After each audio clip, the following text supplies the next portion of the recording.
எண்ணி துணிக கர்மம் துணிந்த பின் எண்ணுவோம் என்பது இழுக்கு. மாண்புமிகு பேரவைத் தலைவர் அவர்களே, 2026 தேர்தல் பிரச்சாரத்தில் எதிர்கட்சிகள், அனைத்து எதிர்கட்சிகள், ஒன்று அல்ல ரெண்டு அல்ல, கிட்டத்தட்ட ஒரு 41 கட்சிகள் எதிர்த்து நின்று தமிழகத்தின் முதல் முறையாக 2016 அம்மா அவர்கள் தனித்து நின்றார்கள். ஆளும் கட்சி, மிகப்பெரிய பலம், முதலமைச்சராக இருந்த செல்வாக்கு. ஆனால் எங்களுடைய அண்ணன், எங்களுடைய தலைவர், மாண்புமிகு முதலமைச்சர் திரு சி. ஜோசப் விஜய் அவர்கள் தனியாக பிரச்சாரத்தை மக்கள் துணையுடன், பெண்கள் துணையுடன், இளைஞர்கள் துணையுடன் 41 கட்சிகளை எதிர்த்து நின்று எங்கள் தலைவர் பிரச்சாரத்தில் ஒரு கருத்தை கூறினார். நாங்கள் எப்படி வெற்றி பெறப் போகிறோம் என்று. 1967 அண்ணா கூறினார். அதே கேள்வி எங்களின் தலைவரிடம் பார்த்து கேட்கப்பட்டது. 2 வருஷத்துல கட்சி ஆரம்பிச்சு ஆளுங்கட்சி ஆயிடுவீங்களா? எடுத்த உடனே முதலமைச்சர் ஆயிடுவீங்களா? இந்த இளைஞர் கூட்டத்தை வச்சுக்கிட்டு நீங்க வந்து தேர்தலை ஜெயிச்சிடுவீங்களா? பூத் இருக்கா, கிளை இருக்கா, ஒன்றியம் இருக்கா, நகரம் இருக்கா, மாவட்ட செயலாளர் யாருன்னு தெரியுமா? இந்த கேள்விகள் கேட்கப்பட்டது.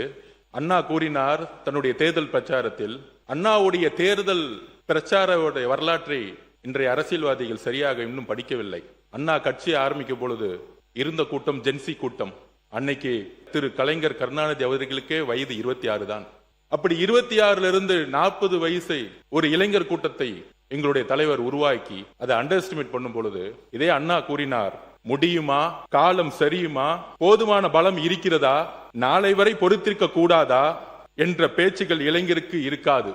அண்ணா சொல்லிய வார்த்தை, இளைஞர்களுக்கு எப்பொழுதும் வேகம் அதிகம், விவேகமும் அதிகம். அப்படி 2026 1967 வெற்றி, அதற்கு பின்பு 1977 ஏற்பட்ட இன்னொரு புரட்சி, அதற்கு பிறகு 2026 தேர்தல் வெற்றி என்பது ஒரு சாதாரண வெற்றி கிடையாது. முதலில் பேசும்போது எதிர்க்கட்சி துணைத் தலைவர் சொல்லினார், நீங்கள் 108 தான் அப்படின்னு பேசினாரு. அந்த 108 எப்படி உருவாக்கப்பட்டது? 41 கட்சிகள் எதிர்த்து நின்று எதிர்க்கட்சி தலைவர் தன்னுடைய மேடைகளில் கூறினார், அங்க இருக்கிறவங்க எம்எல்ஏன்னா யாருன்னு தெரியாது, அமைச்சர்னா யாருன்னு தெரியாது. இதுதான் அண்ணா கனவு கண்ட ஒரு புரட்சி. ஏழைகள், எளிமையானவர்கள், சாதி பலமற்றவர்கள், மத பலமற்றவர்கள், இங்க இருக்கக்கூடிய நபர்கள் பண்ணையாரின் பிள்ளைகள் அல்ல, மன்னராட்சியின் பிள்ளைகள் அல்ல. எங்கள் பெயர் உங்களுக்கு தெரியாமல் இருக்கலாம், எங்களுடைய சாதி உங்களுக்கு தெரியாமல் இருக்கலாம், எங்களுடைய மதம் உங்களுக்கு தெரியாமல் இருக்கலாம். ஆனால் பெண்களுக்கும், இளைஞர்களுக்கும், ஏழைகளுக்கும் எங்களுடைய பெயர் தெரியும். அதனால்தான் நாங்கள் 108. அதனால்தான் 10 நாளில் நீங்கள் உருவாக்கிய 10 வருஷ கூட்டணி 10 நாளில் எங்களுடைய தலைவரை நோக்கி ஒரு ஜனநாயகத்தை உருவாக்கியது, இந்த ஆட்சியை உருவாக்கியது. மக்கள் ஏற்படுத்த தீர்ப்புக்கு தலைவணங்கி இடதுசாரி சிந்தனைகளை கொண்ட அனைத்து தோழர்களும், காங்கிரஸ், கம்யூனிஸ்ட், விசிகே, ஐஎம்எல் அனைத்து தோழர்களும் மக்கள் ஏற்படுத்திய வெற்றிக்கு தலைவணங்கி எங்களோடு கொள்கை அளவில் இந்த ஆட்சியில் பங்கு பெற்று முதல் முறையாக நாங்கள் உறுதி கூறுகிறோம், புரட்சியாளர் அம்பேத்கருடைய கனவு இந்த அவையில் முதல் முறையாக நிறைவேற்றப்பட்டது. 8 தலித் சகோதரர்கள் இன்று அமைச்சரவையில் இருக்கிறார்கள். பெரியார் கண்ட சமூக நீதி இங்கு நிறைவேற்றப்பட்டிருக்கிறது. அண்ணா கண்ட இளைஞர் கூட்டம் இங்கு உருவாக்கப்பட்டிருக்கிறது. இதுதான் தேர்தல் வெற்றி. இது தேர்தல் வெற்றிக்கான ஒரு வெற்றி மட்டுமல்ல, இது வரலாற்றை திருப்பி போட்ட வெற்றி. சாதியும் மதமும் எம்எல்ஏ ஆகணும், மினிஸ்டர் ஆகணும்னா அதுக்கு ஒரு பின்புலம் இருக்கணும்னு ஒரு சாமானியன் நினைச்சு பார்க்க முடியாத ஒரு சட்டமன்றத்தில் அண்ணாவுக்கு அப்புறம், எம்ஜிஆருக்கு அப்புறம் இன்று ஏழைகளும், எளிமையானவர்களும், இளைஞர்களும், பெண்களும் இந்த சட்டமன்றத்தில் இங்கு அமர்த்தப்பட்டிருக்கிறார்களே, பெண்கள் துணையுடன், இளைஞர் துணையுடன் எங்களுடைய தலைவருடைய நம்பிக்கையும் அன்பும் பெண்கள் உருவாக்கிய வெற்றி தான் இந்த வெற்றி. இது 108 அல்ல, 6 கோடி மக்களுடைய கனவு. ஒரு ஏழையும் ஒரு சாமானியனும் சட்டமன்ற உறுப்பினராக வேண்டிய ஒரு கனவு இது. இந்த கனவு இங்கு வரலாறாக மாறி இருக்கிறது. ஒரு சாதாரண கல்லூரியில் படிக்கக்கூடிய மாணவன், நானும் மக்களுக்காக வேலை செஞ்சா ஒரு சட்டமன்ற உறுப்பினராக முடியும், 1 ரூபாய் காசு செலவு செய்யாம. இங்க இருக்கக்கூடிய ஒருத்தரும், இங்க கூடியிருக்க ஒவ்வொரு சட்டமன்ற உறுப்பினரும், எங்கள் தலைவர் சொன்னார் தேர்தலுக்கு முன்பு, எம்எல்ஏ சீட்டு கொடுத்த பிறகு ஒவ்வொரு இன்டர்வியூ சொன்னார். என்ன சொன்னாருன்னா, இங்க பணம் வச்சிருக்கவங்க சரி, பணங்கள் யாரும் ₹1 செலவு பண்ணாதீங்க தேர்தல்ல. மக்கள் நம்ம ஜெயிக்க வைக்கிறாங்களோ இல்லையோ, ஆனால் மக்களிடம் நம்ம உண்மையா இருக்கணும், ஒரு மாற்றத்தை உருவாக்கணும். காய்கறியை வாங்குவதை போல ஒவ்வொரு ஓட்டையும் விலை கொடுத்து வாங்கக்கூடிய கலாச்சாரத்தை ஒழித்தது எங்களோட தலைவர். இதை உறுதியாக சொல்லுகிறோம், நெஞ்ச நிமிர்த்தி நேர்மையாக சொல்லுகிறோம். ஏன்னா இந்த வரலாற்று ரீதியான வெற்றிக்கு பிறகு இந்த 100 நாளுடைய வெற்றி முதலில் சமூக நீதி கணக்கெடுப்பு, சாதிவாரி கணக்கெடுப்பு. எத்தனையோ கட்சிகள் சமூக நீதி பத்தி பேசினாலும் எங்களுடைய தலைவர் தமிழக மக்களுடைய கனவை நிறைவேற்ற சமூக நீதி கணக்கெடுப்பை அறிவிப்பை வெளியிட்டிருக்கிறார். இது ஒரு வரலாறு. சிறுபான்மையின சமூக நலத்திட்டங்களை அவர்களே செயல்படுத்த அமைச்சரவையில் ஐயுமலுடைய கனவு, 60 வருஷ கனவு, அதை நிறைவேற்றியது எங்களுடைய தலைவர்.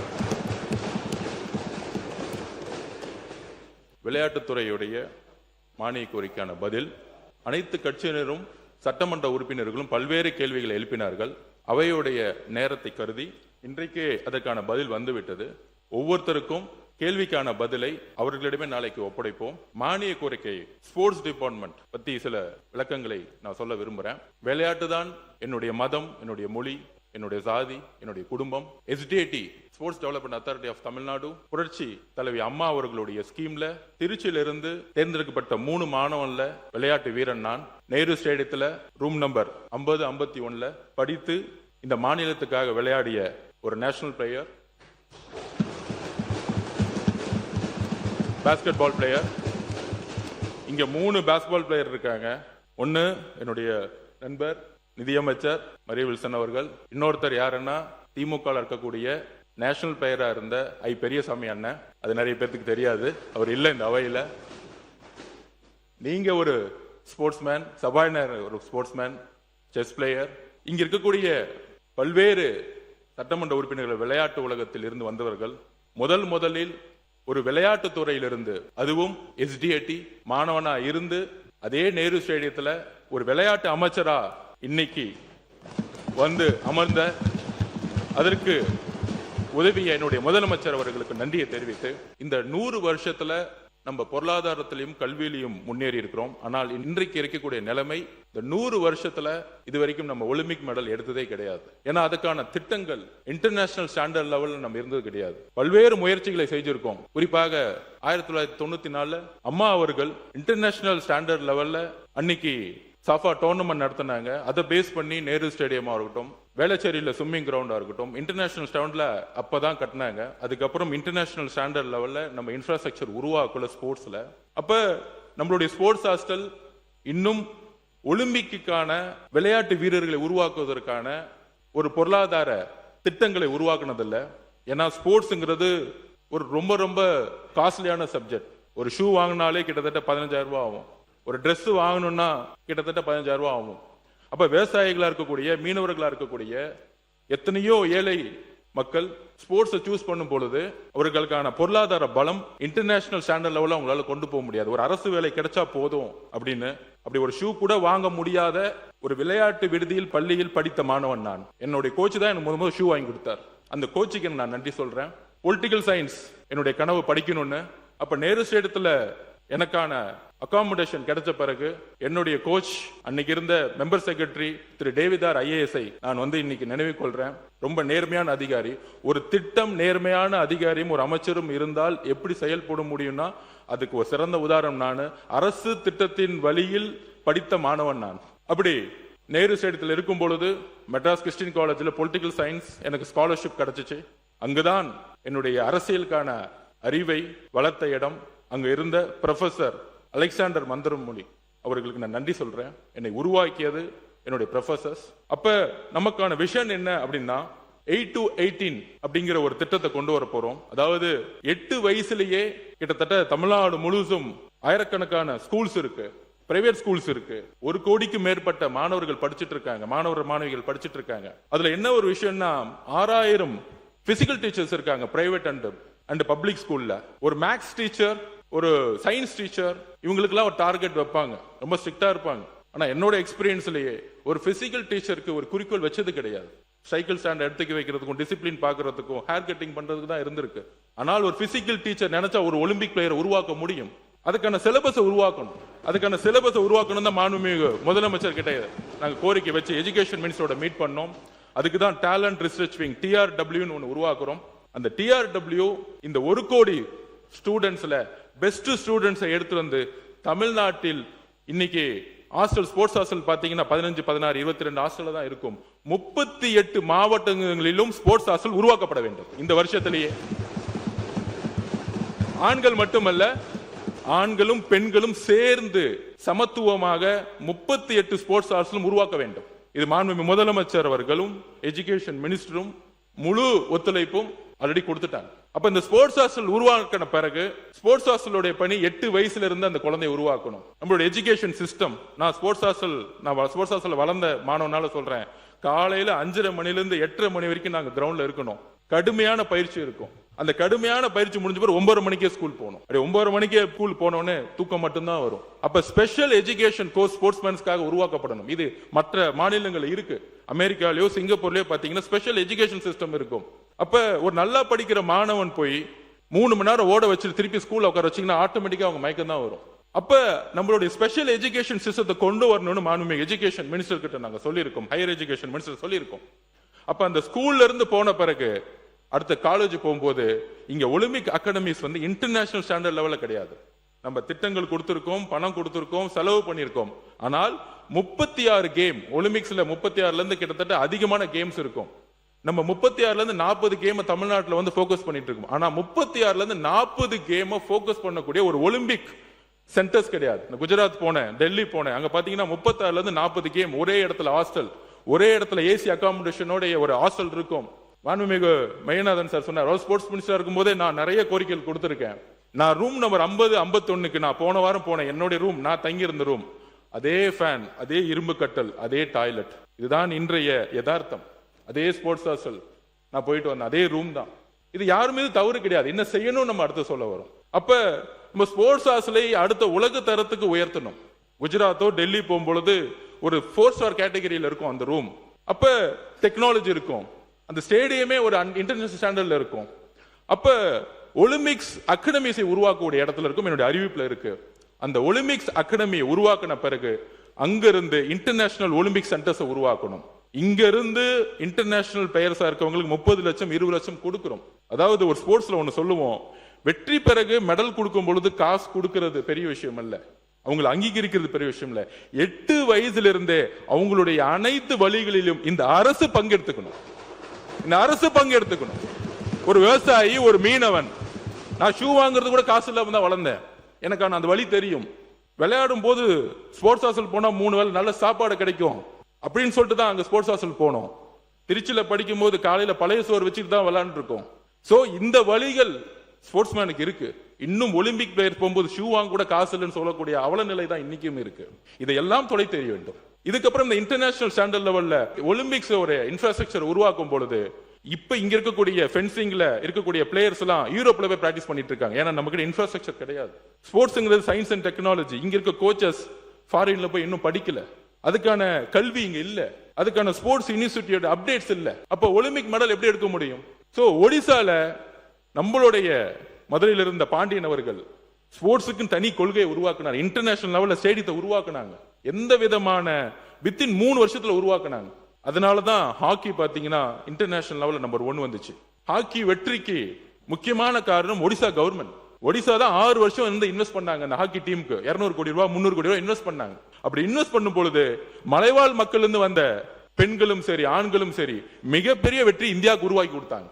இங்கேயும் இருக்காங்க, கள்ளக்குறிச்சியில், திருவண்ணாமலையில், விழுப்புரத்துல, நாகப்பட்டினம், திருநெல்வேலி, தஞ்சாவூர், ஒவ்வொரு மாவட்டத்திலையும் விளையாட்டு வீரர்கள் எல்லா விதத்திலையும் உடல்லையும் சரி மன அளவிலும் சரி வலிமையானவங்களா இருக்காங்க. ஒரு ஸ்விம்மிங் அகாடமிய நாகப்பட்டினத்திலையும் தூத்துக்குடியும் உருவாக்கினா நம்மளால் நம்பர் 1 ஒலிம்பிக்ல மெடல் எடுக்க முடியும். ஒரு மீனவருடைய மாணவனும் மாணவியும் 3 வயசுல அவங்க அப்பா தூக்கி கடல் தூக்கி போட்டுருவாங்க. ஆனா நமக்கான ஸ்விம்மிங் அகாடமி தூத்துக்குடியில இல்ல, நாகப்பட்டினத்திலும் இல்ல, வேற ஊர்ல இருக்கு. அப்ப எங்க இயற்கையாக ஒரு விளையாட்டு வீரன் வீராங்கனை உருவாக்க முடியும்னா இயற்கையாவே ஒவ்வொரு இடத்தை உருவாக்கி இருக்காங்க. அப்படி இருக்கும் பொழுது நமக்கான திட்டங்கள் என்னுடைய அறிவிப்புல இருக்கு. மாண்பு முதலமைச்சர் வழிகாட்டுதல்ல உறுதியாக இன்னையிலிருந்து 10 வருஷம் எல்லா சட்டமன்ற உறுப்பினர்களும் சேர்ந்து ஒலிம்பிக்ஸ்க்கான கனவை உருவாக்கணும். முக்கியமா ஸ்கூல் எஜுகேஷன். நம்ம மாண்புமிகு கல்வி கல்வித்துறை சொல்லுவேன், குவார்டர்லி எக்ஸாம் வைக்கிறீங்க, ஆஃப் இயர்லி எக்ஸாம் வைக்கிறீங்க, ரிவிஷன் டெஸ்ட் வைக்கிறீங்க. இன்னைக்கு மிகப்பெரிய பிரச்சனை ட்ரக்ஸ். எல்லாரும் சொல்றாங்க அந்த ட்ரக்ஸ் பிரச்சனால தான் பாலியல் பலாத்காரம் உருவாகுது. மனிதன் தன்னிலை இழக்கிறாங்க. லிக்கர் கல்ச்சர் அதனால அதிகமாகுது. ஏன்னா நம்மளுடைய கல்வி அமைப்பு கிட்டத்தட்ட நம்ம இந்நேரம் இங்க உட்கார்ந்துருக்கோம், காலையில 9 மணில இருந்து 5 மணி வரைக்கும் நம்மளால உட்கார முடியல. இதே மாதிரிதான் நம்மளுடைய குழந்தைகள் காலையில 9:30 மணில இருந்து 4 மணி 5 மணி உட்கார்ந்துட்டே இருக்காங்க ஒரு ரூம்ல. நமக்கு இங்க ஒரு நாள் உட்காரும்போது நமக்கான வழி இருக்கே, இதுதான் நம்ம குழந்தைங்களுக்கான ப்ராப்ளமும். அப்ப அவங்களுக்கு ஒரு நாளைக்கு 1 மணி நேரம் விளையாடக்கூடிய சுதந்திரத்தை கொடுக்கணும். அதுக்கான கல்வி அமைப்பை உருவாக்கணும். இதுதான் யூரோப் எஜுகேஷன்லயும் சிங்கப்பூர்லயும் அமெரிக்காலையும் கொடுத்திருக்காங்க. அதனாலதான் அங்க பாத்தீங்கன்னா ஒலிம்பிக்ல நம்பர் 1 வராங்க, யூரோப் நம்பர் 1 வராங்க ஃபுட்பால்ல. இதே பொருளாதாரம் இங்க இருக்கு. உசைன் போல்ட் 9.59 செகண்ட்ஸ் ஓடுனா 1000 கோடி சம்பாதிக்கிறார். அந்த வலிமை விளையாட்டு துறையில இருக்கு. ஆனா நமக்கான குறிக்கோள் இன்னும் வைக்கல. அப்ப எஜுகேஷன் டிபார்ட்மெண்ட்ல மாண்பு முதலமைச்சர் கிட்ட நாங்க ரிக்வெஸ்ட் வச்சிருக்கோம், எஜுகேஷன் மினிஸ்டர் சொல்றோம், 1 மணி நேரம் குறைஞ்சபட்சம் விளையாட்டு ஒவ்வொரு கிளாஸ்லயும் 10 நிமிஷம் கம்மி பண்ணிக்குவாங்க. தன்னுடைய ஒவ்வொரு ஸ்டூடெண்டும் தன்னுடைய உடலையும் தன்னுடைய மனதையும் தயார்படுத்துறதுக்கு குழந்தைகள் ஒரு டீம் கேம் இல்ல, அதனால போன்ல இருக்காங்க. நம்ம ஸ்கூல்ல கத்து கொடுக்கணும் ஒரு உடல் எப்படி பாத்துக்கணும், ஒரு பெண்ணுக்கு உடல் எப்படி பாத்துக்கணும், 10 பேர் கூட சேர்ந்து விளையாடு, ஓடு. ஆண் மட்டும்தான் உடல் வலு கிடையாது. பாருங்க எங்க கிரவுண்ட்ல ஒரு வெயிட் லிப்டர் பெண்ணை பாத்தீங்கன்னா பயந்துருவீங்க, அவ்வளவு ஸ்ட்ராங்கா இருப்பாங்க. உருவாக்க முடியும், நம்ம நினைச்சா உருவாக்க முடியும், ஒரு பெண்ணை உருவாக்க முடியும். தேனி மாவட்டத்திலிருந்து மித்த சவுத்துல பாத்தீங்கன்னா பெண்கள் இன்னும் வீட்டு விட்டு வெளியே வரல. ஷார்ட்ஸ் போட்டு வந்தா நீ எல்லாம் ஷார்ட்ஸ் போட்டு போறியா அப்படின்னு குழந்தைங்களை கேட்கக்கூடிய சமூகம் இன்னும் இருக்கு. அப்ப சட்டமன்ற உறுப்பினர்கள் எல்லோரும் சேர்ந்து மாதம் ஒரு முறை உங்களுடைய தொகுதியில் ஒரு விளையாட்டு போட்டிகளை தயவு செய்து உருவாக்குங்கள். நீங்கள் பங்கெடுத்துக்குங்கள். நீங்க கடுமையா அதுக்காக நம்ம நிப்போம், ஸ்போர்ட்ஸுக்காக நம்ம நிப்போம். எல்லோரும் சேர்ந்து ஸ்போர்ட்ஸை உருவாக்குவோம். கூடி சீக்கிரத்துல IAS IPS MLAக்கள் ஜட்ஜஸ் எல்லாரும் சேர்ந்து ஒரு விளையாட்டு போட்டிகள் முதலமைச்சர் நடத்த சொல்லியிருக்கார். எல்லோரும் சேர்ந்து விளையாடக்கூடிய ஒரு விளையாட்டு போட்டிகளை உருவாக்க சொல்லிக்கிறோம். நம்மளாம் அரசியல் ரீதியா நம்ம சண்டை போடலாம், திமுக அதிமுக பிஜேபி கம்யூனிஸ்ட், ஆனால் விளையாட்டுன்னு வரும்போது எல்லோரும் ஒன்றிணைணும். இந்த மாநிலத்துக்காக ஒன்றிணைணும். அண்ணனுக்கு செஸ் கேம் இருக்கு, அண்ணனுக்கு செஸ் கேம். முன்னாள் முதலமைச்சர் புரட்சித் தலைவர் எம்ஜிஆர் காலத்தில் MLAக்களுக்கு இடையான அனைத்து விளையாட்டு போட்டியும் அவர் நடத்தியிருக்கிறார். 3 நாட்கள் தொடர்ந்து நடக்கும். திருப்பி நம்ம எல்லா விளையாட்டுக்கும் நடத்துவார். அப்படிப்பட்ட மாண்பு முதலமைச்சர் கவனத்துக்கு கொண்டு வந்து அந்த போட்டியை கூட உங்களுடைய ஆலோசனை ஏற்று நடத்தலாம். அண்ணனுக்காக செஸ் ப்ரோக்ராமும் இருக்கு. சோ இப்படி ஒரு அரசியல் அப்பாற்பட்டு விளையாட்டுத்துறை எல்லோரும் அரசியலுக்கு அப்பாற்பட்டு உருவாக்க வேண்டும். தமிழ்நாட்டிலிருந்து ஒரு ஒலிம்பிக் மெடலை உருவாக்க வேண்டும். அறிவிப்புகளை உங்கள் அனுமதியுடன் தலைப்பு மட்டும் 2036 ஒலிம்பிக் போட்டிகளை இலக்காக கொண்டு 8 முதல் 18 வயதுக்குட்பட்ட விளையாட்டில் திறமையான இளம் மாணவ மாணவரை அடையாளம் கண்டு எதிர்கால ஒலிம்பிக் சாம்பியன்களாக உருவாக்க SDT திறன் கண்டறிதல் பிரிவு SDT talent research wing TRW ரூபாய் 5 கோடி மதிப்பீட்டில் ஏற்படுத்தப்படும். நம்பர் 2, தமிழ்நாட்டில் தற்போது 27 மாவட்டங்களில் மாணவர்களுக்கான 25 விளையாட்டு விடுதிகளும் மாணவியருக்கான 19 விளையாட்டு விடுதிகளும் என மொத்தம் 44 விளையாட்டு விடுதிகள் உள்ளன. அனைத்து மாவட்டங்களிலும் மாணவ மாணவியர்களுக்கான புதிய விளையாட்டு விடுதிகள் ஏற்படுத்தப்படும். மேலும் அனைத்து விளையாட்டு விடுதிகளும் மாற்றுத்திறனாளி விளையாட்டு வீரர் வீராங்கனைகள் தங்கி பயிற்சி பெறுவதற்கு தேவையான சிறப்பு வசதிகள் ஏற்படுத்தப்படும். 38 டிஸ்ட்ரிக்டும் நம்ம விளையாட்டு விடுதிகளை ஓபன் செய்ய போறோம். 3, தமிழ்நாடு விளையாட்டு மேம்பாட்டு ஆணையத்தின் கட்டுப்பாட்டின் கீழ் இயங்கி வரும் அனைத்து விளையாட்டு விடுதிகளும் நவீனமயமாக்கப்பட்டு குளிர்சாதன வசதிகள் ரூபாய் 15 கோடி மதிப்பீட்டில் ஏற்படுத்தப்படும். இந்த 38 ஸ்போர்ட்ஸ் ஹாஸ்டல்லையும் குளிர்சாதன வசதி AC அனைத்து விளையாட்டு வீரர்களுக்கும் ஏற்படுத்தி கொடுக்கப்படும்.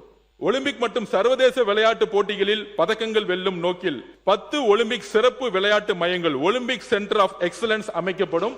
இன்டர்நேஷனல் ஸ்டாண்டர்ட் லெவலில் பாரா ஒலிம்பிக் மற்றும் பிற சர்வதேச பாரா போட்டிகளில் பதக்கம் வெல்லும் நோக்கில் சென்னையில் பாரா ஒலிம்பிக் சிறப்பு விளையாட்டு மையம் பாரா ஒலிம்பிக் சென்டர்ஸ் எக்ஸலன்ஸ் அமைக்கப்படும். பாரா ஒலிம்பிக்ஸ்க்காக சிறப்பு ஒலிம்பிக் சென்டர்ஸ் உருவாக்கப்படும் பதிவு பண்றோம். அப்புறம் பிளே ஃபார் ஆல் என்ற புதிய திட்டத்தின் கீழ் ஊராட்சி ஒன்றியங்கள் மற்றும் நகராட்சி உள்ளாட்சி அமைப்புகளுக்கு உட்பட்ட விளையாட்டு மைதானங்கள் விளையாட்டு வீரர்கள் மற்றும் பொதுமக்கள் பயன்பெறும் வகையில் மேம்படுத்தப்படும். இதன்படி முதற்கட்டமாக 500 விளையாட்டு மைதானங்கள் அடையாளம் காணப்பட்டு தமிழ்நாடு விளையாட்டு மேம்பாட்டு ஆணையத்துடன் இணைக்கப்பட்டு ரூபாய் 50 கோடி மதிப்பீட்டில் தரம் உயர்த்தப்படும். இது மாண்புமிகு முதலமைச்சர் அவருடைய கனவு திட்டம். எங்கெல்லாம் எந்த டிபார்ட்மெண்ட் இருந்தாலும் சரி, எங்கெல்லாம் வேக்கண்டா லேண்ட் இருக்கோ அங்க இமிடியேட்டா கிளீன் பண்ணி ஃபென்சிங் போட்டு லைட் போட்டுட்டு சட்டமன்ற உறுப்பினர்கிட்ட பொசிஷன் ஹேண்டர் போட்டு அனைத்து பொதுமக்களும் விளையாடக்கூடிய ஒரு விளையாட்டு ஒரு மையத்தை உருவாக்க சொல்லியிருக்காரு. அதுதான் இந்த அறிவிப்பு. விளையாட்டில் சிறந்து விளங்கும் மாணவ மாணவியருக்கு தொழில்முறை கல்லூரிகளில் விளையாட்டு இடஒதுக்கீட்டின் கீழ் தற்போது வழங்கப்பட்டு வரும் இருக்கைகளின் எண்ணிக்கை உயர்த்தப்படும். பெரம்பூர் மற்றும் வில்லிவாக்கம் சட்டமன்ற தொகுதிகளில் விளையாட்டு வீரர் வீராங்கனைகள் மற்றும் பொதுமக்கள் பயன்பெறும் வகையில் புதிய பல்நோக்கு விளையாட்டு அரங்குகள் அமைக்கப்படும். என்னுடைய பேச்சிலே நான் சொல்லியிருக்கணும், என்னை இந்த அவைக்கு அனுப்பிய என் வில்லிவாக்க தொகுதியுடைய பெண்கள், இளைஞர்கள், அம்மாக்கள் எல்லாருக்கும் என்னுடைய நன்றியை தெரிவித்துக் கொள்கிறேன். வில்லிவாக்கம் மக்கள்னா நான் இங்க நிக்கவே முடியாது. உங்களுடைய தொகுதி, நீங்க நின்ன தொகுதி. சோ வில்லிவாக்கம் மக்களுக்கு என்னுடைய நன்றி கலந்த வணக்கம். சென்னை ஜவஹர்லால் நேரு உள் விளையாட்டரங்க வளாகத்தில் தேசிய மற்றும் சர்வதேச அளவிலான போட்டிகளில் வீரர் வீராங்கனைகள் சிறப்பான சாதனைகள் படைப்பதற்கு தேவையான உயர்தர பயிற்சி மற்றும் வசதிகளை வழங்கும் வகையில் சர்வதேச தரத்திலான பல்தள விளையாட்டு வளாகம் high rise multi sports centre உருவாக்கப்படும். அதாவது சைனாலாம் பாத்தீங்கன்னா கிட்டத்தட்ட ஒரு 30 ஃப்ளோர்ல எல்லா இண்டோர் கேமையும் கொண்டு வந்துருவாங்க. அது பாஸ்கெட் பால் ஆகட்டும், வாலிபால் ஆகட்டும். அந்த மாதிரி ஸ்டேடியம் முன்னாடி G+3 G+4 தான் இருந்துச்சு. ஒரு குறைஞ்சபட்சம் ஒரு 20 மாடியில ஒரு பெரிய சென்டர்ஸ் உருவாக்க போறதுங்க அதோட பதிவு நேரு ஸ்டேடியத்துல. ஒலிம்பிக் மற்றும் சர்வதேச அளவிலான போட்டிகள் தொடர்பான நடவடிக்கைகளை ஒருங்கிணைப்பதற்காக தமிழ்நாடு விளையாட்டு மேம்பாட்டு ஆணையம் ஒலிம்பிக் இல்லம் SDAT ஒலிம்பிக் இல்லம் சென்னையில் அமைக்கப்படும். சேம் நேரு ஸ்டேடியத்துல. ஸ்போர்ட்ஸ் அசோசியேஷனுக்கு சரியான ஆபீஸ் கிடையாது, அவங்களுக்கான நிர்வாக ரீதியான ஒரு பிளான் பண்றதுக்கான ஆபீஸ் கிடையாது. சோ அவங்களுக்கான ஒரு ஆபீஸை தமிழ்நாடு ஒலிம்பிக் அசோசியேஷனுக்காக உருவாக்கப்படும். மாநில விளையாட்டு சங்கங்களின் அங்கீகாரம், நிர்வாகம், நிதி மேலாண்மை, வெளிப்படைத்தன்மை, பாலியல் தொல்லை தடுப்பு, வீரர் வீராங்கனைகளுக்கான தேர்வு நடைமுறைகள் மற்றும் பாதுகாப்பான விளையாட்டு சூழலை உறுதி செய்ய தமிழ்நாடு விளையாட்டு சட்டம் தமிழ்நாடு ஸ்போர்ட்ஸ் ஆக்ட் நடைமுறைப்படுத்தப்படும். தமிழ்நாடு ஒலிம்பிக் அசோசியேஷனுடைய ஜெனரல் செக்ரட்டரி நானு, பாஸ்கெட்பால் ஃபெடரேஷன் ஆஃப் இந்தியாவுடைய பிரசிடென்ட் நானு, தமிழ்நாடு பாஸ்கெட்பால் அசோசியேஷனுடைய பிரசிடென்ட் நானு. ஸ்போர்ட்ஸை மாநில அரசு கீழே இருந்தாலும் ஒவ்வொரு விளையாட்டையும் ஒவ்வொரு சங்கம் தான் நிர்வகிக்குது. ஆனால் இந்த விளையாட்டு சங்கங்களுடைய பிரச்சனையினால நம்மளுடைய விளையாட்டு வீரர்கள் வீராங்கனைகளுடைய பாதிப்பு மிகப்பெரிய பாதிப்பு. பேட்மிண்டன்ல கிட்டத்தட்ட 10 வருஷம் எலெக்ஷன் நடந்தாம இருந்துச்சு. அந்த அன்புமணி எனக்கு தெரியும். அப்படி ஒரு எலெக்ஷனோ இல்ல கோர்ட்லயே அந்த பிரச்சனை இருந்துச்சுன்னா தமிழ்நாடு விளையாட்டு மேம்பாட்டு ஆணையமே அந்த அசோசியேஷனை டேக் ஓவர் பண்ணிக்குவோம். நம்மளே மேட்ச் எடுத்து நடத்துவோம். கோர்ட்ல அந்த பிரச்சனை சரியாகிற வரைக்கும் விளையாட்டு வீரர்களுக்கான பாதுகாப்பை நம்ம உருவாக்கி கொடுப்போம். தேசிய அளவிலான அனைத்து விளையாட்டு போட்டியில் தமிழ்நாட்டின் சார்பில் பங்கேற்கும் வீரர் வீராங்கனைகளுக்கு விமான பயண கட்டணம் மற்றும் பிளேயிங் கிட் தமிழ்நாடு விளையாட்டு மேம்பாட்டு ஆணையத்தின் மூலம் வழங்கப்படும். இது முக்கியமான அறிவிப்பு. மாண்புமிகு முதலமைச்சருக்கு நன்றி. அதாவது கிட்டத்தட்ட 36 அசோசியேஷன்ல இருந்து பாஸ்கெட் பால், வாலிபால், அத்லெட்ஸ் சொல்லிட்டு விளையாடுறதுக்கு சவுத் இந்தியாவை தாண்டி அதிகமா பஞ்சாப் போவாங்க, டெல்லி போவாங்க, உத்தரகாண்ட் போகும்போது ட்ரெயின்ல போகும்போது கிட்டத்தட்ட 3 நாள் ஆகும். சோ தமிழ்நாட்டில் யாரெல்லாம் அண்டர் 13, அண்டர் 16, அண்டர் 18 எந்த வயசு கேட்டீங்களும் தமிழ்நாடு கிட்டுன்னு போட்டுட்டாலே அது SDAT தமிழக அரசு அவங்களை பாதுகாக்கும். அவங்களுக்கான அனைத்து பிளைட் டிக்கெட்ஸும் SDAT புக் பண்ணும், தமிழ்நாடு அரசே புக் பண்ணும். பிளைட்ல பிளேயர்ஸ் போயிட்டு வரதுக்கான அனைத்து வசதிகளையும் தமிழ்நாடு அரசு செஞ்சு கொடுக்கும். தமிழ்நாட்டு விளையாட்டு வீரர்கள் ஒலிம்பிக் போட்டிகளில் பதக்கம் வெல்வதற்கு தேவையான சிறப்பு பயிற்சிகளை அளிப்பதற்காக கூடுதலாக 10 வெளிநாட்டு பயிற்சிகளும் 10 நிபுணத்துவம் பயிற்சிகளும் நியமிக்கப்படுவார். ஃபாரின் கோச்சஸ் நம்ம அப்பாயின்மெண்ட் பண்ண போறோம். அங்கீகரிக்கப்பட்ட தேசிய விளையாட்டு கூட்டமைப்புகள், மாநில விளையாட்டு சங்கங்கள் தமிழ்நாட்டில் நடத்தப்படும் சர்வதேச, தேசிய மற்றும் மாநில அளவிலான போட்டிகளை தமிழ்நாடு விளையாட்டு மேம்பாட்டு ஆணையத்தின் விளையாட்டு அரங்குகளில் கட்டணமின்றி நடவதற்கு அனுமதி வழங்கப்படும். முன்னாடி நேரு ஸ்டேடியத்தில் எந்த அசோசியேஷன் நேஷனல்ஸோ இன்டர்நேஷனல் மேட்ச் நடத்தினா கிட்டத்தட்ட 10 நாள் மேட்ச் நடத்தினா 30 லட்ச ரூபாய் நாங்க ஃபீஸ் பே பண்ண வேண்டியிருக்கோம் ஒரு அசோசியேஷன்.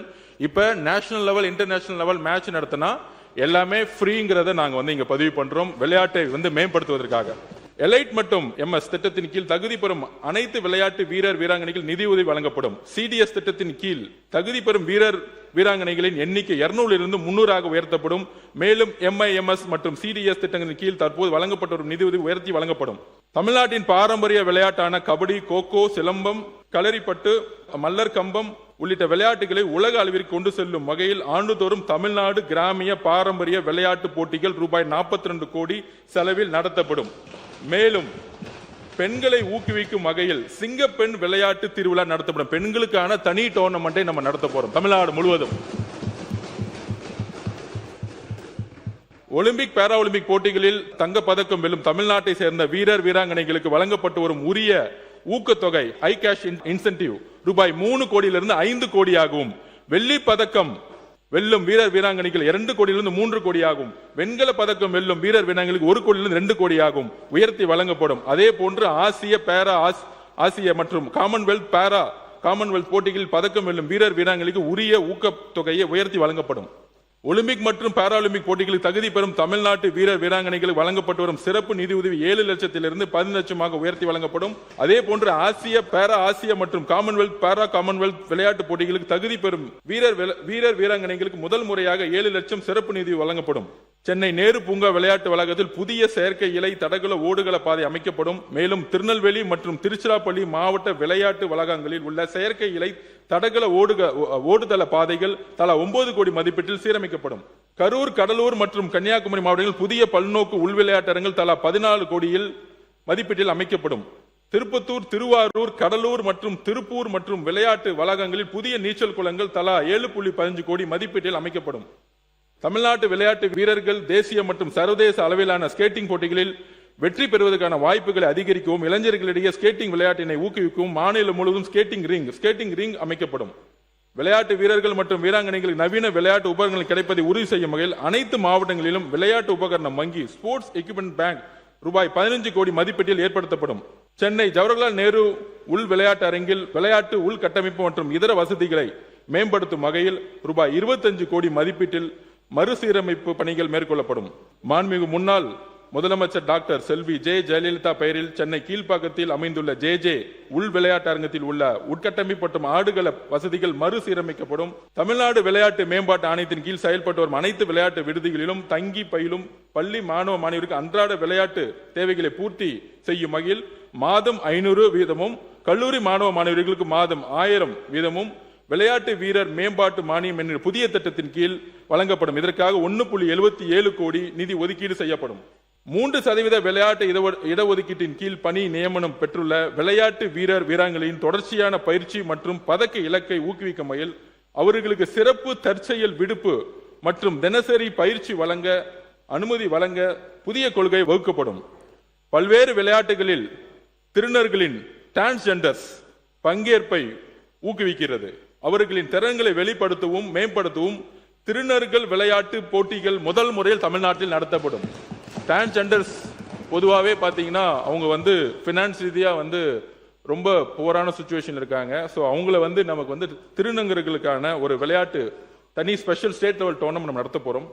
ஒலிம்பிக், ஆசிய, காமன்வெல்த் போட்டிகளில் இடம்பெற்றுள்ள விளையாட்டுகளில் அங்கீகரிக்கப்பட்ட மாநில விளையாட்டு சங்கங்களுக்கு வழங்கப்படும் ஆண்டு மானிய தொகை ரூபாய் 25 லட்சத்திலிருந்து 50 லட்சமாக உயர்த்தி வழங்கப்படும். அதே போன்று தேசிய விளையாட்டு போட்டிகள், கேலோ இந்தியா விளையாட்டு போட்டிகளில் உள்ள விளையாட்டுகளுக்கு ஆண்டு மானியம் 30 லட்சமாக உயர்த்தி வழங்கப்படும். தமிழ்நாடு உடற்கல்வியில் மற்றும் விளையாட்டு பல்கலைக்கழகத்தில் உலக தரத்திலான பயிற்சியாளர்களை உருவாக்கும் வகையில் தேசிய விளையாட்டு நிறுவனத்தால் அங்கீகரிக்கப்பட்ட விளையாட்டு பயிற்சியாளர் பட்ட படிப்பு diploma in sports coaching national institution of sports அறிமுகப்படுத்தப்படும். மேலும் பல்கலைக்கழகத்தில் உள்ள விடுதி கட்டணங்கள் மற்றும் பல்வேறு கட்டணங்கள் உலக தரத்தில் மேம்படுத்தப்படும். தேசிய மாணவர் படை இயக்குநரகம், குழு தலைமையங்கள் மற்றும் அலுவலகங்களின் உட்கட்டமைப்பை வசதிகள் ரூபாய் 81 லட்சம் மதிப்பீட்டில் மேம்படுத்தப்படும். கோயம்புத்தூர் மாவட்டத்தில் தேசிய மாணவர் படை பயிற்சிக்காக பல்வேறு நவீன வசதிகளுடன் தேசிய மாணவர் படை NCC பயிற்சி அகாடமி உருவாக்கப்படும். என்னுடைய அறிவிப்பை இந்த அவையின் முன் சமர்ப்பிக்கிறேன். நெடுஞ்சாலைத்துறை, அதாவது முதல் ஓவரில் இறக்கி விடுவாங்க கட்சியா இருந்தா, இப்போ லாஸ்ட் ஓவரில் இறக்கி விடுறீங்க. நெடுஞ்சாலைத்துறை ஷார்ட்டாக முடிச்சிடறேன். நான் 10 நிமிஷம். அண்ணன் காலையில் நெடுஞ்சாலை பற்றி நிறைய பேசிட்டாரு. கிட்டத்தட்ட 70,000 கிலோமீட்டர் இந்த துறையின் மூலம் பராமரிக்கும் மொத்த சாலையின் அளவு. இதை பற்றி தெரியும், டேட்டாஸ் எல்லாம் எல்லாருக்கும் தெரியும். இதில் முக்கியமாக மாவட்ட இதர சாலைகள் 45,139 கிலோமீட்டர். இதை தான் இந்த அரசு ஃபோக்கஸ் பண்ண போகுது. பொதுவாக நீங்கள் டெல்டா மாவட்டம் போனீங்கன்னா தெரியும், சீர்காழியிலிருந்து இன்னொரு மாவட்டத்துக்கு போகும்போது பார்த்தீங்கன்னா சிறு சிறு சாலைகள் தான் இருக்கும். ஒரே நேரத்தில் 2 பஸ் வரும்பொழுது பார்த்தீங்கன்னா நிறைய இடத்துல இந்த பிரச்சனை இருக்கு. 2 பஸ் ஒரே இடத்துல போக முடியாது. அப்படி கிட்டத்தட்ட ஒரு 45,000 கிலோமீட்டர்ஸ் ரோட்ஸ் இருக்கு. இதை ஒரு ப்ராப்பரான இருவழி சாலை பாதையா மாத்துறதுக்கு தான் இந்த அரசோடைய முக்கிய கொள்கை முடிவு. நெடுஞ்சாலைத்துறை ஒரு மாநிலத்துடைய வளர்ச்சியில் முக்கியமான துறை. முக்கியமாக ஒரு பொருளாதாரம் முன்னேறணும்னா இண்டஸ்ட்ரி ஆகட்டும், இல்லை விவசாயத்துடைய உற்பத்திக்கு ஆகட்டும், ரியல் எஸ்டேட்டோடைய வளர்ச்சி ஆகட்டும், நெடுஞ்சாலைத்துறை தான் ஒரு முக்கியமான துறை. அதற்கான அறிவிப்பை நான் இங்கே கொடுக்குறேன். முதல் அறிவிப்பு, சென்னை, கோயம்புத்தூர் மற்றும் தூத்துக்குடியை இணைக்கும் தொழில்தட விரைவுச்சாலை உருவாக்கப்படும். சென்னை கன்னியாகுமரி 8 வழிச்சாலை, சென்னை நுழைவு வழித்தட சந்திப்புகளை மேம்படுத்துதல், திருச்சி கரூர் தேசிய நெடுஞ்சாலை விரிவாக்கம் மற்றும் கிளாம்பாக்கம் செங்கல்பட்டு உயர்மட்ட சாலை உள்ளிட்ட தேசிய நெடுஞ்சாலை திட்டங்களை விரைவுபடுத்த நடவடிக்கை எடுக்கப்படும். சென்னை கன்னியாகுமரியை இப்ப 4 லேன் இருந்து 6, 8 லேனா ஆக்கணும். ஏன்னா ஒரு ப்ராஜெக்ட் பண்ணா குறைஞ்சபட்சம் அடுத்த 40 வருஷத்துக்கு நம்ம அதே ரோட திருப்பியும் 4 வழியிலிருந்து 6 வழி, 6 வழியிலிருந்து 8 வழி ஆகும் பொழுது அதுக்கான பணி சுமையும் சரி, பொருளாதார ரீதியான பட்ஜெட்டும் சரி அதிகமாகுது. ஸோ 8 வழி சாலை ஆக்குவதற்கான டிபிஆர் ஒர்க் ஆல்ரெடி ஸ்டார்ட் பண்ணப்பட்டிருக்கு. சென்னை மாமல்லபுரம் புதுச்சேரியை இணைக்கும் கடல்வழி உயர்மட்ட சாலை தொடர், மும்பை நவி மும்பை கடல் இணைப்பு சாலை போன்று கட்டம் கட்டமாக உருவாக்கப்படும். சென்னை மாமல்லபுரம் புதுச்சேரி மும்பை மாதிரி ஒரு ப்ராஜெக்டை கொண்டு வரணும்னு நினைக்கிறோம். முதலமைச்சரின் பாதுகாப்பான சாலைகள் இயக்க திட்டத்தின் கீழ் ரூபாய் 500 கோடி ரூபாய் மதிப்பீட்டில் செயற்கை நுண்ணறிவு தொழில்நுட்பத்துடன் கூடிய கண்காணிப்பு கேமராக்கள் பொருத்தி போக்குவரத்து விதிமீறல்களை கண்டறிதல், சாலை பாதுகாப்பு பணிகள், நெடுஞ்சாலை அவசர சிகிச்சை மையங்கள் மற்றும் சாலை பாதுகாப்பு கண்காணிப்பு குழு ஆகியவற்றை உள்ளடக்கி செயல்படுத்தப்படும். இது முக்கியமான பாயிண்ட். இதை பத்தி ஒரு 2 நிமிஷம் சொல்லிடுறேன். இந்தியாவிலேயே அதிகமான உயிரிழப்பு தமிழ்நாட்டில் கிட்டத்தட்ட 18,000 பேர் ஒவ்வொரு வருஷமும் சாலைகள்ல ஆக்சிடென்ட்னாலேயே கிட்டத்தட்ட 18,000 பேர் இறக்குறாங்க. நம்ம கொரோனா காலத்துல இறப்ப பார்த்தோம். பல்வேறு நோய்கள் வரும்பொழுது அதை பத்தி அதிகமா பேசியிருக்கோம். டெங்கு வரும்பொழுது பேசுவோம். ஆனா ஒவ்வொரு வருஷமும் 18,000 பேர் நம்மளுடைய சாலைகள்ல விபத்துகள் இறந்துட்டு இருக்காங்க. இது குறையவே இல்லை, ஒவ்வொரு வருஷமும் அதிகமாயிட்டே தான் இருக்கு. இதற்கு இந்த சட்டமன்றம் சரி, சட்டமன்ற அனைத்து உறுப்பினர்களும் சரி, எல்லோரும் சேர்ந்து மாண்புமிகு முதலமைச்சர் கிட்ட இதை தனி பிரசன்டேஷன் கொடுத்து ஒப்புதல் வாங்கிட்டோம். கடுமையான சட்ட விதிகள் மூலம் நாம் உருவாக்கணும். நம்ம 6 வழி சாலைகள், 4 வழி சாலைகள், ஸ்டேட் ஹைவேஸ், நேஷனல் ஹைவேஸ்னு பேசிக்கிட்டே இருக்கிறோம். ஆனால் ஒரு சாலை உருவாக்கின பிறகு சாலை பாதுகாப்புக்கான செலவு இது வரைக்கும் நம்ம செஞ்சதே கிடையாது. செய்ய வேண்டிய காலகட்டத்தில் இருக்கோம். அதுக்கு ஒரு சின்ன உதாரணம் சொல்லிடுறேன். கோயம்புத்தூர் பார்டர் தாண்டி கேரளா போகும்போது நம்மளுடைய ஓட்டுநர், நம்மளுடைய டிரைவர் கரெக்டா பார்டருக்குள்ள போகும்போது சீட் பெல்ட் போடுறாரு. வண்டியோட ஸ்பீட் லிமிட் 80, 90க்கு மேல போறது இல்லை. ஏன்னா கண்காணிப்பு கேமராக்கள் ஒவ்வொரு 50 மீட்டர்லயும் கண்காணிப்பு கேமராவுக்கு இருக்கு. அதிகமான ஸ்பீடு போட்டீங்கன்னா பெனால்டி வந்துட்டே இருக்கு. அது லாரியா இருக்கட்டும், பஸ்ஸா இருக்கட்டும், இல்ல 2 வீலரா இருக்கட்டும், காரா இருக்கட்டும், உடனடியாக ஃபைன் கேரள அரசால போடப்படுது. ஸோ ரோட்ல காரோ பஸ்ஸோ லாரியோ போகும்போது டிரைவருக்கான விழிப்புணர்ச்சியை கடுமையான சட்டங்கள் மூலமா கொடுத்திருக்காங்க. ஆனா நம்மளுடைய ரோட்ல அதிகபட்சமா 180 கிலோமீட்டர், 160, 140, 120 நம்ம ஸ்பீட் போயிட்டு இருக்கோம். நம்மளே இங்க நிறைய பேர் போயிருப்போம். ஹைவேஸ்ல, நேஷனல் ஹைவேஸ்ல 100 கிலோமீட்டருக்கு மேல ஸ்பீடு போக கூடாது. ஸ்டேட் ஹைவேஸ்ல 80 கிலோமீட்டருக்கு மேல ஸ்பீட்ல போக கூடாது. இதுதான் சட்டம். இந்த சட்டத்தை மாண்புமிகு முதலமைச்சர் கடுமையாக அமல்படுத்த சொல்லியிருக்கிறார். இன்றையிலிருந்து 6 மாசம் டைம் கொடுக்க சொல்லியிருக்கார் மாண்புமிகு முதலமைச்சர். 6ல இருந்து 8 மாசம் 2027 கேரளா போல தமிழ்நாட்டில் கிட்டத்தட்ட 70,000 கிலோமீட்டர் மட்டுமல்ல, அனைத்து நேஷனல் ஹைவேஸ், ஸ்டேட் ஹைவேஸ் எல்லா ரோட்லயும் கேமராக்கள் பொருத்தப்பட்டு நம்மளுடைய உயிர் சாலைகள்ல, ரோட்ல வண்டி ஓட்டுனதுக்காகவே நடந்து போறவங்க, பைக்ல போறவங்க நிறைய பேர் இறந்துட்டே இருக்காங்க. ஒரு உயிர் கூட போகாம வரக்கூடிய காலங்கட்டத்தில் கடுமையான செய்தி. கேரளால சக்சஸ் ஆயிருக்கு. 5%, 7% டிக்ரீஸ் ஆயிருக்கு. இறப்புகள் டிக்ரீஸ் ஆயிருக்கு. நம்மளுடைய எடுத்த லேட்டஸ்ட் சர்வே இதுதான். கடைசி 90 நாட்கள்ல நாங்க அனலைஸ் பண்ணிட்டு இருந்தோம் இந்த டிபார்ட்மெண்ட்ல. சோ முதல் வேலையா சாலைகளை புதுசா உருவாக்குறது ஒரு புறம் இருந்தாலும் 70,000 கிலோமீட்டருக்கு மேல இருக்கக்கூடிய இந்த சாலைகள்ல நம்மெல்லாம் முக்கியமா அரசியல் இருக்கக்கூடியவங்க எல்லாரும், நம்ம மட்டும் இல்ல, சாலைகளை தான் பெரும்பங்கு. ஒரு நாளைக்கு கிட்டத்தட்ட 7 மணி நேரம் 8 மணி நேரம் நம்ம நம்ம ரோட்ல நம்மளும் போயிட்டு இருக்கோம். அப்ப ஒரு பக்கம் லிக்கர்னால டிரைவிங் ஒண்ணு, இன்னொரு பக்கம் ஹை ஸ்பீட், இன்னொரு பக்கம் சாலை விதிகளை மதிக்காம இருக்கிறது. அப்ப இதை கண்காணிக்கணும்னா தமிழ்நாடு முழுவதும் அனைத்து சாலைகளும் கேமராக்கள் ஏஐ மூலம் பொருத்தப்பட வேண்டும். அதை கடுமையான சட்டங்கள் மூலம் பெனால்டி போட்டு வசூலிச்சாதான் ஒவ்வொரு வாகன ஓட்டுநர்களுடைய ஓனர்ஸ் கரெக்டான ஒரு அவேர்னஸ் கொண்டு வர முடியும்.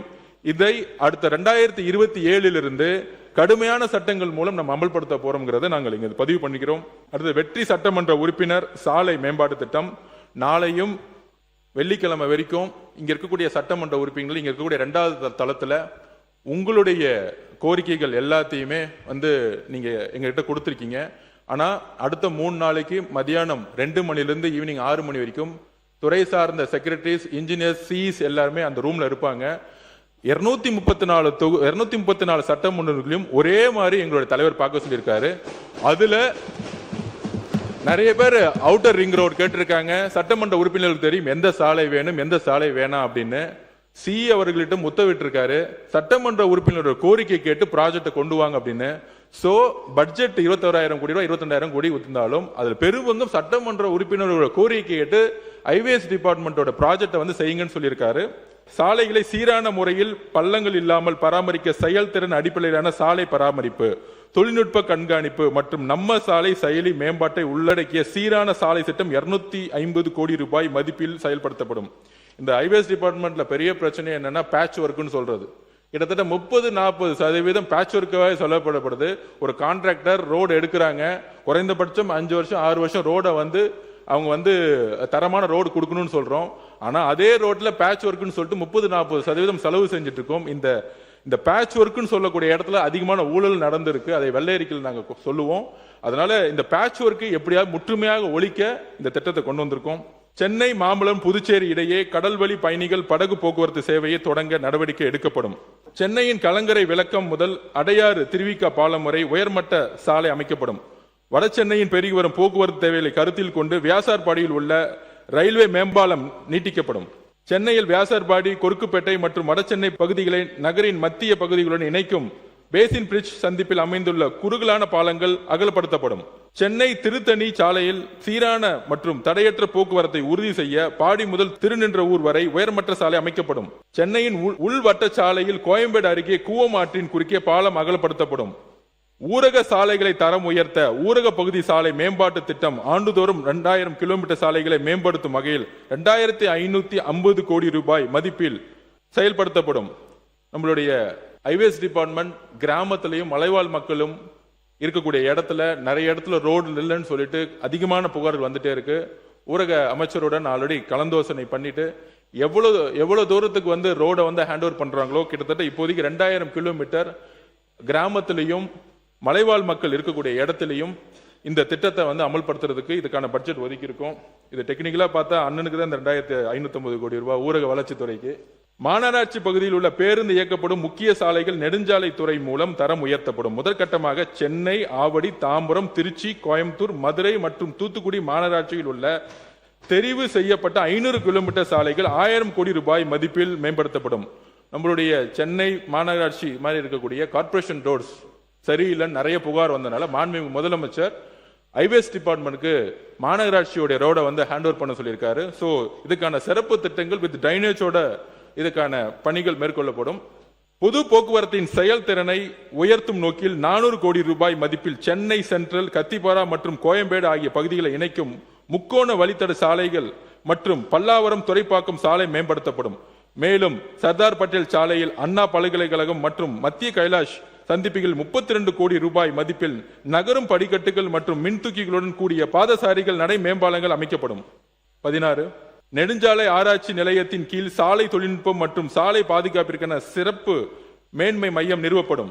கோயம்புத்தூர் நகரில் பொள்ளாச்சி சாலையில் குறிஞ்சிக்குளம் முதல் சிட்கோ வரை போக்குவரத்து நெரிசலை குறைக்கும் வகையில் மேம்பாலம் அமைக்க 40 லட்சம் ரூபாய் மதிப்பில் விரிவான திட்ட அறிக்கையை தயாரிக்கப்படும். நம்பர் 18 புதுமையான கட்டுமான பொருட்கள், மறுசுழற்சி தொழில்நுட்பங்கள் மற்றும் சூரிய மின்சக்தி பயன்பாட்டை ஊக்குவிக்கும் நிலைத்தன்மை மிக்க சாலை தொழில்நுட்பங்கள் அறிமுகப்படுத்தப்படும்.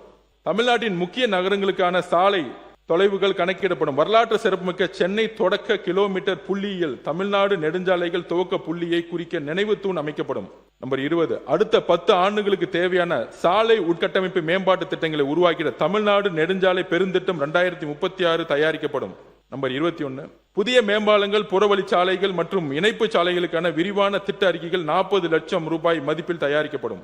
நகர்ப்புற மற்றும் புறநகர் பகுதிகளில் போக்குவரத்து நெரிசலை குறைக்கும் வகையில் 257 கோடி ரூபாய் மதிப்பீட்டில் மயிலாடுதுறை புறவழிச்சாலைக்கான இணைப்பு சாலை, பள்ளிகொண்டா, உளுந்தூர்பேட்டை மற்றும் சிவகாசி ஆகிய நகரங்களுக்கான புறவழி சாலைகள் அமைக்கப்படும். சின்னமுட்டம் துறைமுக இணைப்பு சாலை மற்றும் கோபிச்செட்டிப்பாளையம் நகருக்கு புறவழி சாலை அமைக்க 73.50 கோடி ரூபாய் மதிப்பில் நிலம் கையகப்படுத்தும் பணிகள் மேற்கொள்ளப்படும். நெடுஞ்சாலை துறையின் திட்டங்களை விரைந்து செயல்படுத்தவும் நில எடுப்பு பணிகளை ஒருங்கிணைந்து கண்காணிக்கும் முதன்மை இயக்குனர் நெடுஞ்சாலைத்துறை அலுவலகத்தில் திட்டம் மற்றும் ஒரு நில எடுப்பு கண்காணிப்பு பிரிவு உருவாக்கப்படும். நெடுஞ்சாலைத்துறையின் அனைத்து சாலை மற்றும் பாலங்களின் வடிவமைப்பின் முக்கிய காரணியான வாகன போக்குவரத்தை கணக்கிட செயற்கை நுண்ணறிவுடன் கூடிய மென்பொருள் சார்ந்த புதிய தொழில்நுட்ப முறை நடப்பாண்டில் இருந்து செயல்படுத்தப்படும். ராமேஸ்வரம் அக்னி தீர்த்தத்தில் இருந்து பாம்பன் கால்வாய் வழியாக மண்டபம் வரை உள்நாட்டு பயணிகள் படகு போக்குவரத்து சேவை தொடங்கப்படும். இந்தியா இலங்கை இடையான கடல்சார் இணைப்பு, வர்த்தகம், சுற்றுலா மற்றும் வரலாற்று பண்பாட்டு உறவுகளை மேலும் வலுப்படுத்தும் வகையில் நாகப்பட்டினம் மற்றும் காங்கேசன் துறை இடையே படகு போக்குவரத்து சேவைகள் விரிவுபடுத்தப்படும். நெடுஞ்சாலைத்துறையின் அறிவிப்புகளை பேரவைத் தலைவர்களை உங்கள் முன்பு சமர்ப்பிக்கிறேன். பொதுப்பணித்துறை 168 வருட பாரம்பரியமான துறை. பொதுப்பணித்துறையில் நெடுஞ்சாலைத்துறையிலும் காரல் மார்க்ஸ் கூறியது போல ஒரு புதிய விஷயத்தை உருவாக்கணும்னா, ஒரு செயல் திட்டங்களை உருவாக்கணும், பழைய திட்டங்களை முற்றுமாக அழிக்கணும்னு சொல்லுவாரு. இந்த ரெண்டு துறையும் புதிய கொள்கைகளுடன் உருவாக்கப்பட பொழுது அதுல முக்கியமாக கிட்டத்தட்ட 27 கோடி சதுர அடி பரப்பிலான அரசு கட்டடங்களை துறை பராமரித்து வருகிறது.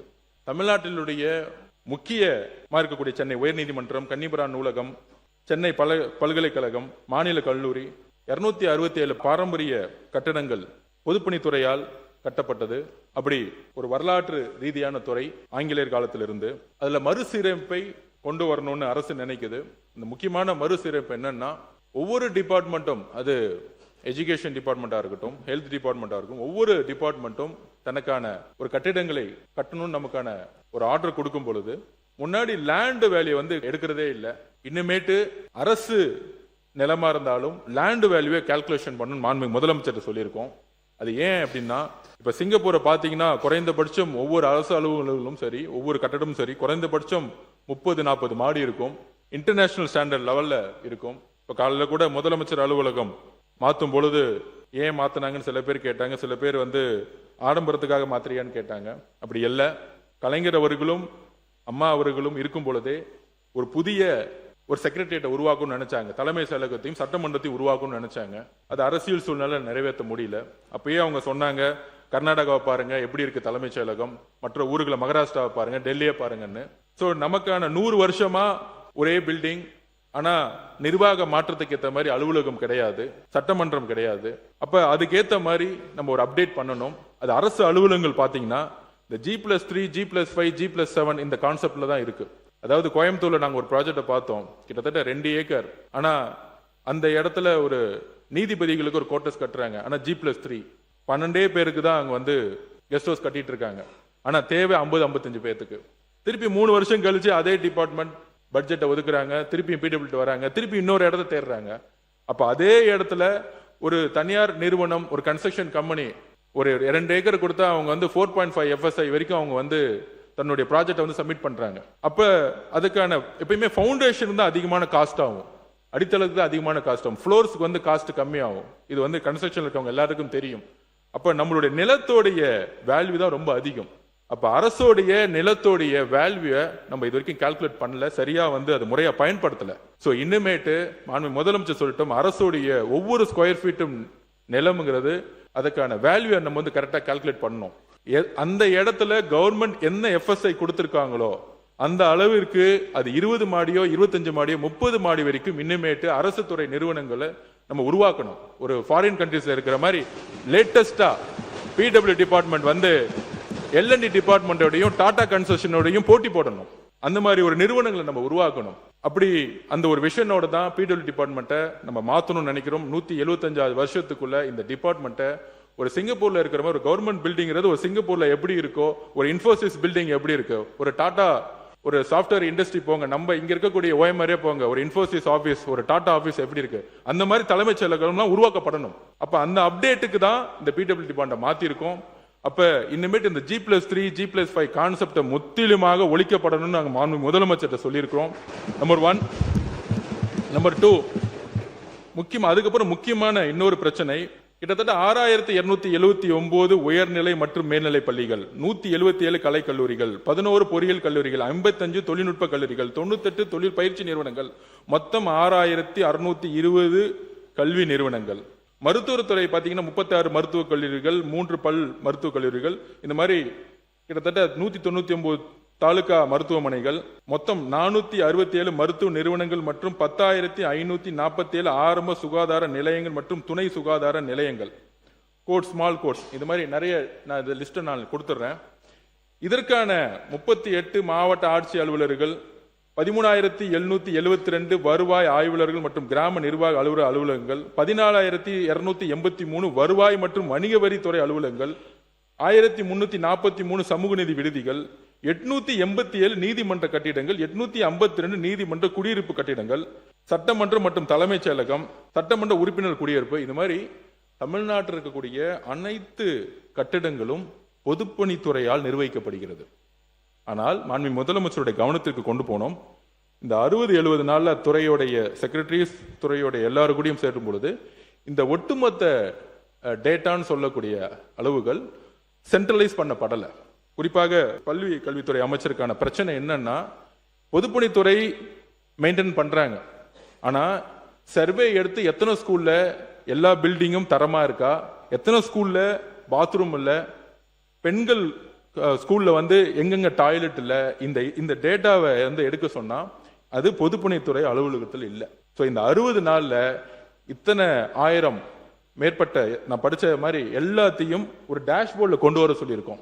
டேஷ்போர்டில் கொண்டு வர சொல்லிட்டு அடுத்த 6 மாசத்துக்கான முக்கிய பணியை பள்ளிகள், பெண்கள் படிக்கக்கூடிய பள்ளிகள் ஆகட்டும், அரசு அலுவலர்கள் ஆகட்டும், எல்லா இடத்துலையும் இன்றைக்கு உண்மையான பிரச்சனை என்பது மக்கள்கிட்ட சொல்லணும். அதுவும் சட்டமன்ற உறுப்பினர்கிட்ட உங்ககிட்ட நாங்கள் கொடுத்துருவோம். அதை இப்போ ஒரு சட்டமன்ற உறுப்பினர் இடத்துல கிட்டத்தட்ட 10 ஸ்கூல் இருக்குன்னா, அந்த ஒவ்வொரு ஸ்கூல்ல வந்து 10 பில்டிங் இருக்குன்னா 7 பில்டிங் நல்லா இருக்கு, 3 பில்டிங் வந்து பயன்படுத்தவே முடியாதுன்னா இந்த அரசு உண்மையுடன் வெளிப்படைத்துடன் அந்த அறிக்கையை வெளியிடும். ஏன்னா மழை காலம் வருது, கவர்மெண்ட் ஸ்கூல்ல ஏதாவது ஒரு பில்டிங் இடிந்துச்சுன்னா எங்களுக்கு அந்த பயம் இப்பயே வருது. இது என்ன பிரச்சனைனா, இதுக்கான மெயின்டெனன்ஸ்க்கான பட்ஜெட்டை சரியாக ஒதுக்கப்படவில்லை, ஒதுக்கியதும் சரியாக சேரவில்லை. அப்ப இதை ஒரு போர்க்கால அடிப்படையில் இத்தனை 1000 buildings, government building, schools, medical college, மண்மிகு மருத்துவத்துறை அமைச்சர் அவருடைய பிரச்சனை, ஹாஸ்பிட்டல் சரியில்லை, ஒரு பிரைவேட் ஹாஸ்பிட்டல் நல்லா இருக்கு ஆனா கவர்மெண்ட் ஹாஸ்பிட்டல், அதை சிவில் ஒர்க்கை நிர்வகிக்கிறது பொதுப்பணித்துறை.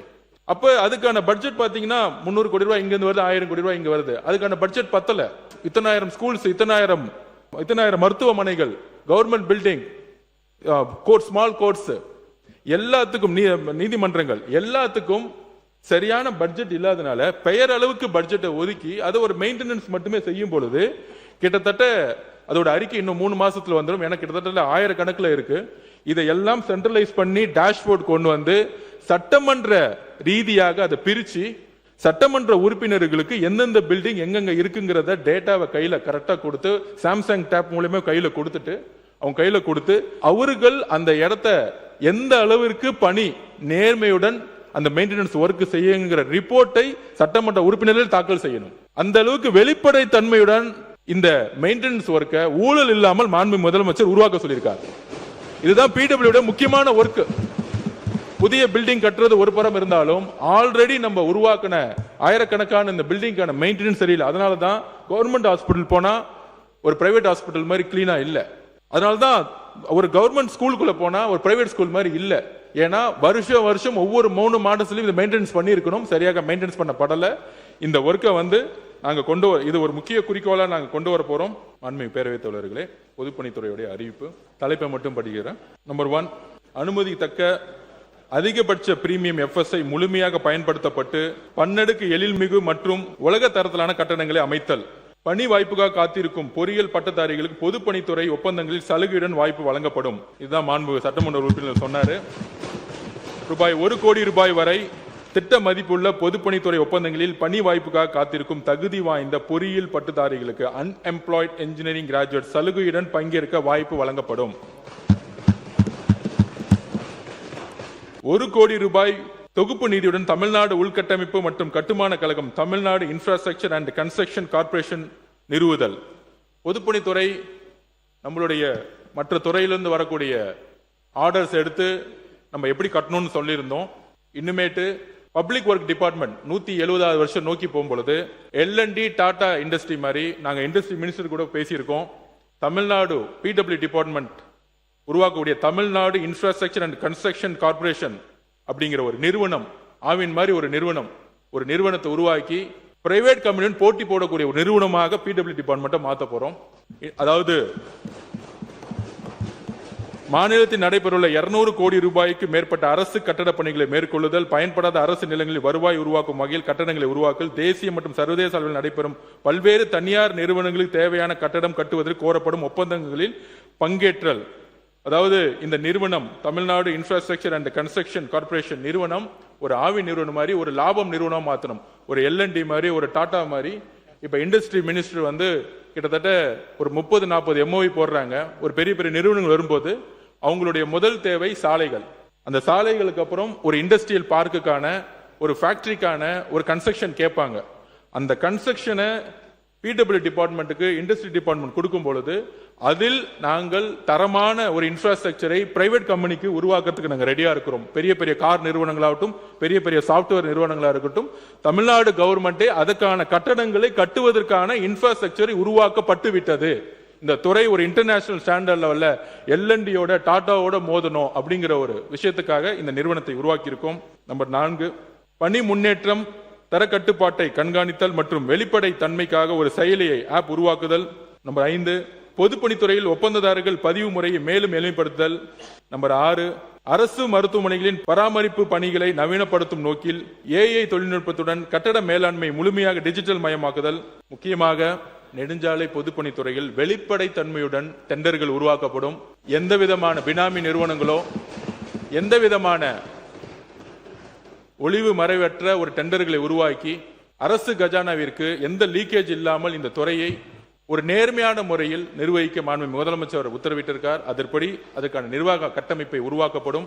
நன்றி, வணக்கம். மாண்புமிகு பேரவைத் தலைவர்களே, மாண்புமிகு சட்டமன்ற உறுப்பினர்கள் இளைஞர் நலன் மற்றும் விளையாட்டு மேம்பாட்டுத்துறை குறித்து 90 வெட்டு தீர்மானங்களையும், நெடுஞ்சாலைத்துறை குறித்து 167 வெட்டு தீர்மானங்களையும் மற்றும் பொதுப்பணித்துறை குறித்து 30 வெட்டு தீர்மானங்களையும் கொடுத்திருக்கிறார்கள். வருங்காலங்களில் அரசினுடைய நிதி நிலைக்கேற்ப அவை நிறைவேற்றப்படும் என்பதை தெரிவித்துக் கொண்டு மாண்புமிகு உறுப்பினர்கள் கொடுத்துள்ள அத்தனை வெட்டு தீர்மானங்களையும் திரும்ப பெற்றுக் கொண்டு மானிய கோரிக்கைகளை நிறைவேற்றி தரும்படி உங்கள் அத்தனை பேரையும் கேட்டுக்கொள்கிறேன். இந்த மானிய கோரிக்கைக்கு உதவிய மாண்புமிகு முதலமைச்சர் அவர்களுக்கும் துறை ரீதியான அனைத்து செயலாளர் அவர்களுக்கும், தலைமைச் செயலர், நிதித்துறை செயலாளர், முதலமைச்சர் அலுவலகத்தில் உள்ள S1, S2, S3, S4 அனைத்து அலுவலர்களுக்கும் என்னுடைய நன்றியை தெரிவித்து மாண்புமிகு பேரவைத் தலைவர்களே, உங்கள் அனைவருக்கும் நன்றி கூறி எனது உரையை நிறைவு செய்கிறேன். நன்றி, வணக்கம்.